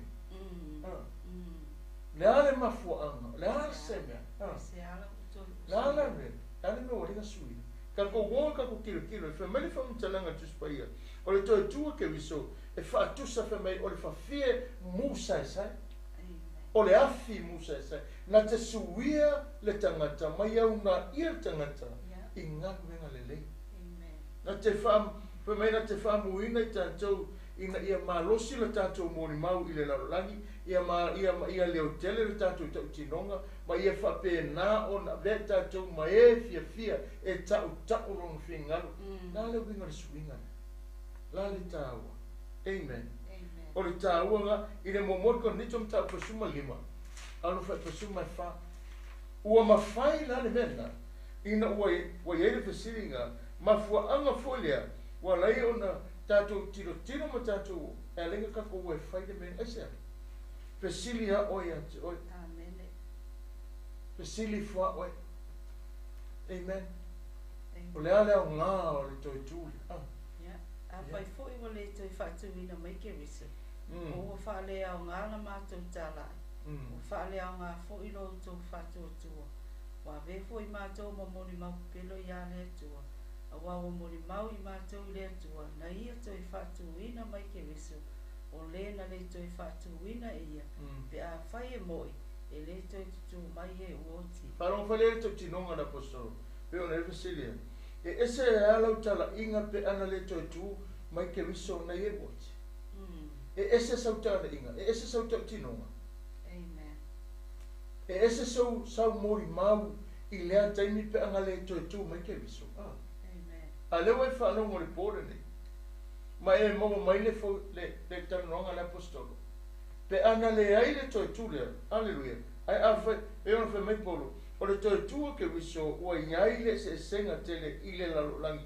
Pe a o i le tala inga pe a ana whai e le i whatuina mai ke wiso.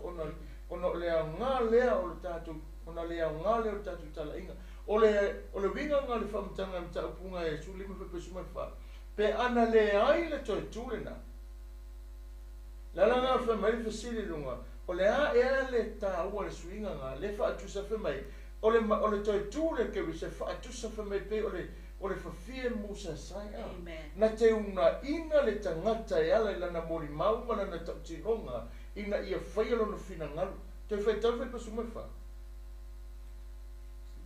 A whai fwoi wale toi whatu ina mai ke riso. Ua whaalea o ngā la mātou tā lai. Ua whaalea o ngā fwoi lau tau whatu atua. Wa vea fwoi mātou ma mori mau pepelo i a le atua. A wau o mori mau i mātou i le atua. Na ia toi whatu ina mai ke riso. O le na le toi whatu ina e ia. Pe a whai e moi. E le toi tutu mai e uoti. E le ia se mea na toi whamanatu le apostolo meni. Pe anga le koe ku mana ke lesu. E pe pelo ala ala ma ku mori mau le wha. Ma wale ai fo se au ngā tangata mari liua mangua ke o kia ma o kia koe ke le koe ku ma. E le koe ku le ai fo se toi tutu. Ai ona ua tupu le mele. Ma o ai le malos anga le mele la. Ina ua, whai mai le tala tuspa ia. Whai mai tala le apostolo. Ai ona ua toi tu mai Yesu. Pe ana le toi tu mai ke wiso mai le tunga mau. Se manua le koe au ngā le mātou tala inga le tala ia tu.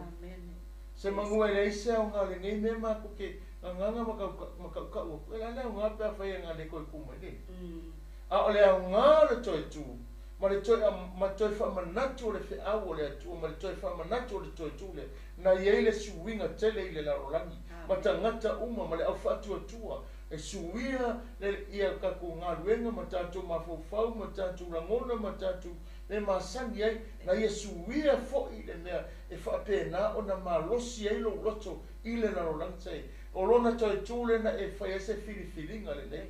Le whale o me le whiawhi nei, ina ua toi whamanatu le apostolo, whai mai le apostolo. Amen. Pe anga le ai le koe kule. Se mangwe le aise au ngā le mākukala inga. Amen. Whamela whai pisu inga. Sulima. Sui walo fole. A whai ngata ile nei o langa mea tātou te wha moi e ia ke riso. E sili. O sili no tātou mala i tātou malava. Au le nei o toi whatuina mai ke riso i e oti. Ua avea ma wha polo o e ua moi. Ka whai ka memori whai suma lima. Suma lima. Ua avea fo i mātou ma moli mau pepelo i a le atua. Ua ua moli mau i mātou i le atua. Na ia toi whatuina mai ke riso. O le na le toi whatuina e ia. Pe a whai e moi, e le toi tutu mai e uoti. O le wingar kala apostolo mele. Wa vera como mori mabe pelo i le atua li mele. Aisa, pe a whai ngā le whakua e le atua lo ngalo, ma le koe whaku mai ke liso. O le au ngale nami. O le au ngale la ko mau le. O le au ngā fo le wha moe sa tau mwhai e. Ai o le malosi le mori mau ma le tau tinonga ale apostolo mangato. Danga ina walanto wa aia e iei wha mau tutu o le mele. Lena ba ai ma fo i mato tangata teimi na fio mato tu mai ma le teimi na fio ai o ia. Le fa mai tana la nge fa mai. Le ia ona tau wa ai le na fio fa pe fo na toi fio fa mo. Amen. O lo winga la ma le fa ata wa ina ma le ano fa moi o le tala pole nei po le fa ile tatu tala noanga e ala le totu mai o Yesu mai nei woti mai le tunga mau o I na te le se suwinga o tatu tangata e o ale mori mau o tatu sei ina ua wha malosia wanga wha malosia e tatou wana wha malosia le mori mau esa lenga leo wha maonia mea uma I lona totu mai. O le whaia ina fo le tau tinonga pe ona tau tino le pastor Paulo fai pasu iwa malusfu. O le hai fo i se whaase a I le mata upu le toi tūlea. Ina ua whapena na mori mau I le mea na vai. Pe ona mai le fai pasu ma le iwa ma le lusfu. Whamatala mai. O ka se maa. A whaia ngata ile nei o langa mea tātou te whamoe moi ai I ake riso. O sile lo tātou mala I tātou malava. Ai o le nei, o toi whatuina mai ke riso i e woti. Ua vea ma wha polo o e ua momoe. Ue vai e li kau, te le. E se le manga ia ma le toi, ma le tā ua na a. A wa o le wha polo lea, moe a. O e ua momoe. O e alala mai le nei asu ma le nei tae, ma le nei a fiafi. Amen. Lai te soifua. O e, vai ele manei o le upura wha ngā mai la apostolo. O le toi tūlea. o le whaapolopolo le o e o momoe. Amen. Amen. A o whala kei mo ke arui au, lau ke moe whaakali au. E whaakali whaamoe. O logo umana whata oto le ala fua manai ale. O se mea matanga o fia tele, o se mea ina le lei tele, o se whaamoe moe le fisilingia se tangata. Ma le whaamoe moe ua mauti noa e loto ma mata ma tatonunga uma, e ala le toi tūlena. Awa te mea lo tangata ia. E ora. Sa ungu fia fia. Anu fia fia. Pea maali atala asi toi ina lo maliu. E mawhai e fo mai. Ia, o lo mai le toi fia vai aso e maliu. Mea kara toi ina. Oh, ia vi ia le atu. Praise God. O le aua. Wai loa lo na whamoe mo. Wai loa na whamoe mo. Mai praise God. No, ia wa fia fia le aalo. Amen. Amen. Pei tau whapenga le ata ole wa mauti noa i lo maroko. Toi tu o Yesu. Hallelujah. Wa waile ama noa. Wa huna wa ia mauti noa foi. Ole whamoe moe le ole au kerisiano. Le tau e iwa mai ole whapolo polo e wa mamoe. Amen. Amen. Hallelujah. O le whaamoe moe kasi ma le au whaatasi ngā. Ma le au tū ma mai nā o le loto o le whina ngalo le atua ena na upu. Le ngata o ina ua whapena ana whai ma whaapolo e mamoe. O le si mea tanu mai, o le toitunga ke riso ua whai ma ua whaolai na i tātou. O tātou ta lia ai ma tātou ta tonu ai. O le toitu mai o Yesu mai le oti. Ua whapena ana fola mai e le atua le whaamao ninga o le tongiola ua whaia e lona alo. Mo le whaamangalonga o tangata malava. Tangata sala. Ua whaolaina ai la i tātou ma whapea o i tātou o loo i a ke riso Yesu. Ua whaalea o ngā le sala sai ai. Nā i tala noe le whesunga mtau puerua. Ua whaalea o ngā ina le tusirima. Ua whaalea o ngā ina le oti e le ise whaamoe moe. I le taimi ina ua whapena ina tātou tonu i le toetu mai o ke riso. Ma whapena ina whaamoe. I le roma e ono whapoe ono usu tasi. Tātou i loa le nei mea. Whasa tau roina, whātasi maia. Lo tātou tangata tuai. Ina ia whaumatia i le tino o le angsala. Ina ia le toi whapolonga ina i tātou i le angsala. A wao le woti watu saunoa ia nei le angsala.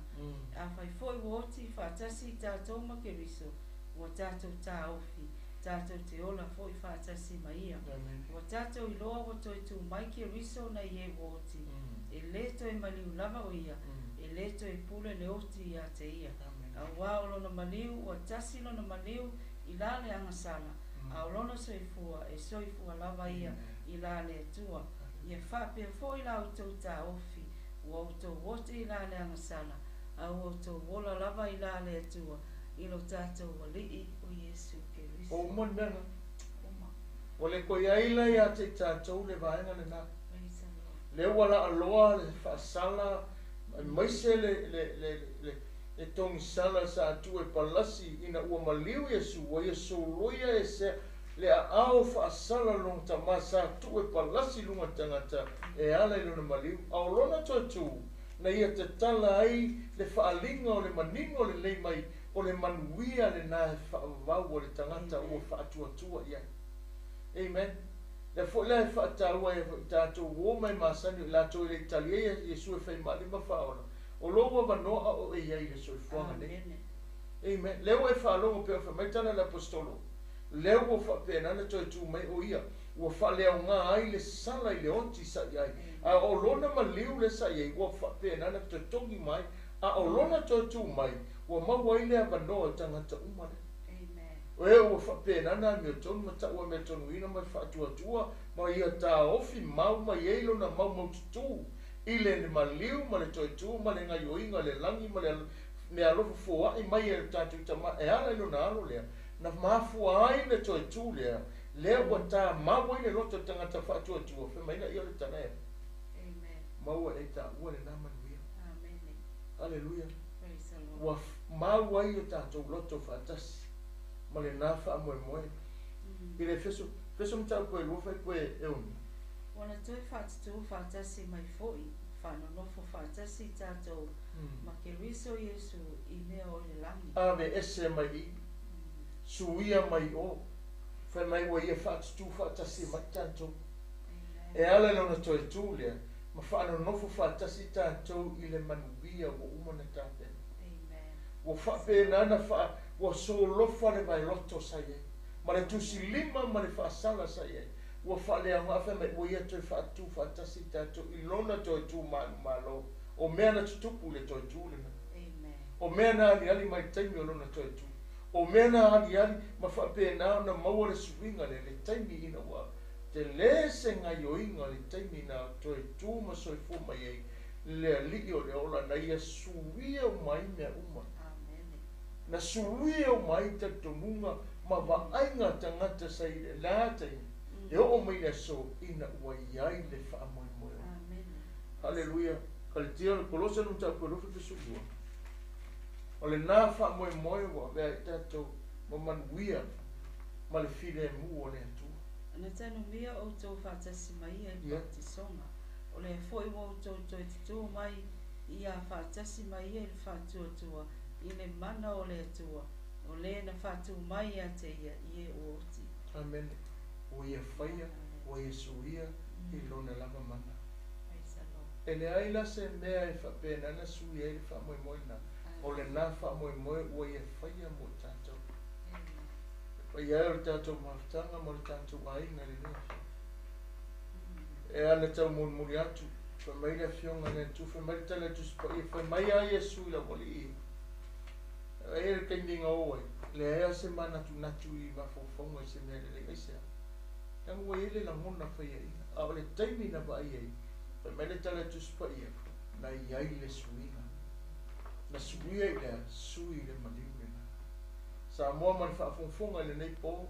ai masere tunu pele o ma paanga o le tātou TV whapea fo le YouTube channel o lo whapea nana mai moa mai ei le nei e fiafi e momoi ei le whe au o le Toetu wa suia ai o tātou tangata o lo iai lo tātou ai le whaamoina tātou por kalame Pamole mole tātou a ingo mahuta mai te tātou tu whātasi te talo o le agreement mo le tamai atu moa se te whano o lo o ngase o i e whani mai i miro moa. Amen. Hallelujah. Praise God.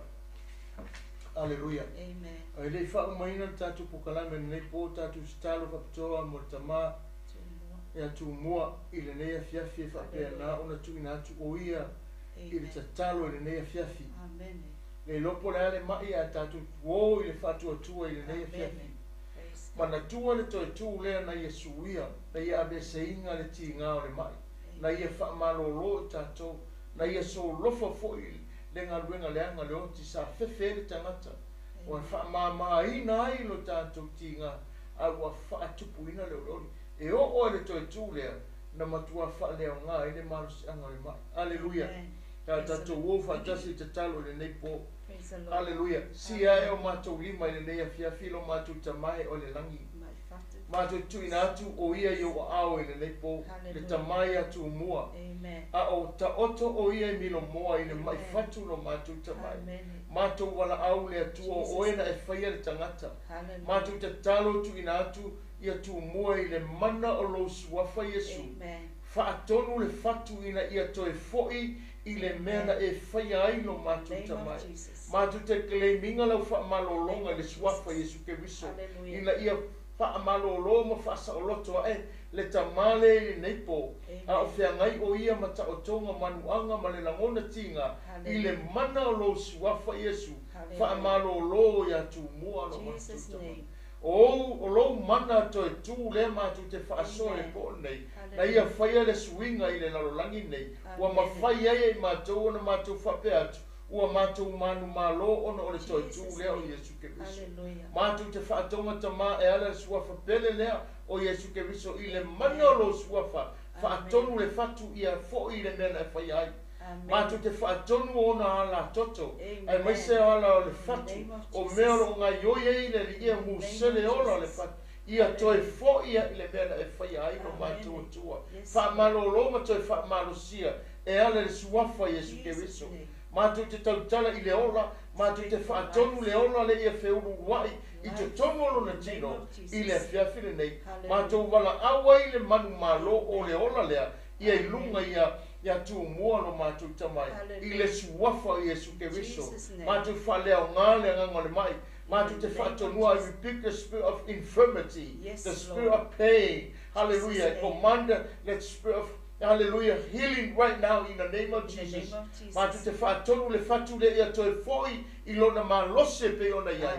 Pe ona e whausia ene nei tama. Toi whaatupu tele ha e lona malose. Mai alona I tumuai se o e lofi ona vai. Ia whaamalolo o ia iau awa lofa. Ia whaamalolo I lo mana. Ia malolo ino lona tino lo mātou atua. Ile nei a fiafi lo mātou tamai. Mātou wala awa tua I o ruma mana tua tu mua whaafitai lo mana. Whaafitai lo upu. Whaafitai ne ola wa whaamanuia. I lunga ia tu mua lo mātou tamai. Mātou whaatonga tua I ala le suafa Yesu Keriso. Mātou wala awa tua nei. Whaafitai lo whaamalolonga ia tu mua. Ia oe lo mātou tamai. Praise God, glory Jesus. Mātou talo whapitoa fo I mo mātou paanga. E maise le rie paanga le TV, lunga le TV nei. E maise le rie lunga le YouTube channel. Mātou te manatua I la tau le te talo le pōle nei lo mātou tamai. Te talo la whamalolonga, te talo la whamanianga, te talo I la puipuinga I la tau lo mātou tua. Ia ilo wanga le leo la tau ainga, ia ilo whamanianga I lunga o la tau fufuanga. Ia ile file mua la wafio I lunga I la tau. Ia tu mauro la tau tatonunga. O le atua whamanuia, o le atua whaola, o le atua la leai. Na e whai e lunga lo walu pero ke riso, le manu maa lo le nao le Toetu. Mātou te wala au atua e fo I levi inga I atoe.